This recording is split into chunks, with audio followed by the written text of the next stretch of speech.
All right, let's go ahead and try this last one we have here, COCl2, see what you came up with on this one. A little bit of a trick shows up in this one, but it's something that pops up every once in a while in these molecules. Let's count our total number of valence electrons. Carbon has 4, oxygen has 6, each chlorine has 7, which is 14. So it looks like we need a total of 24 electrons in this thing. All right, what did you choose as your central atom here? Well, let's see, oxygen we know can't be it because it's highly electronegative. Same with chlorine. Pretty much let's carbon for this one. So we'll make carbon our central atom, put our oxygen, our 2 chlorines around it. Again, really not important where you put those as long as you know carbon's central and the other 3 are on the outside. Well, let's see how many electrons we have at the moment. Let's see, 3 bonds, that's going to be 6 electrons. So we have 18 more to distribute to this thing. So let's see what we came up with here. Let's see. Distribute to the oxygen, a couple pairs of 2. Same to the chlorine, a couple pairs of 2. This chlorine, everybody has their octet. And let's go ahead and count and see where we're at.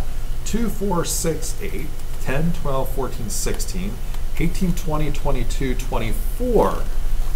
Well, we've got our 24 electrons, but do you notice anything odd here? Well, take a look at that carbon a little bit carefully. Yeah, carbon doesn't have its octet yet, and we really can't just put a pair on it. Sometimes people want to just put a pair onto that carbon to give it its octet. The problem is, we already have our 24 electrons. We can't give it 2 more electrons.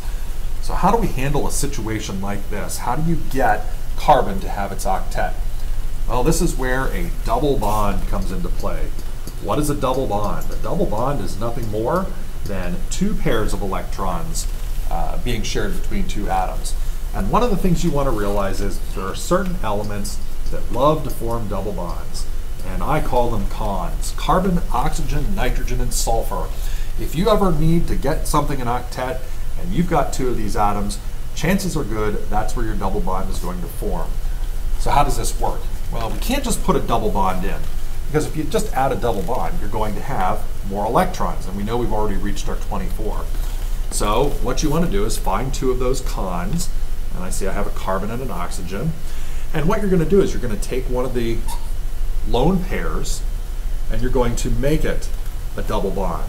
Just drop it in between the carbon and the oxygen. Let me redraw this now so you can kind of see where we're at. We have that carbon now double bonded to an oxygen. Now, not put that in there. We've got our chlorines, something like that. And let's count our electrons. Let's see, 2, 4, 6, 8, 10, 12, 14, 16, 18, 20, 22, 24. I still got my 24 electrons. Does the carbon and oxygen have their octet? Well, sure, check out carbon, 2, 4, 6, 8 electrons. It's got its octet. This oxygen, 2, 4, 6, 8. It has its octet. And as long as they've got their octet, they're fine. And that's how you do a double bond. You can also do a triple bond. There are a couple atoms that like to form triple bonds. And I will tell you the common triple bond formers, carbon and nitrogen. So you might run across that every once in a while. We're going to get some practice in class tomorrow, so go ahead and try a couple other examples and we'll talk a little bit more in class.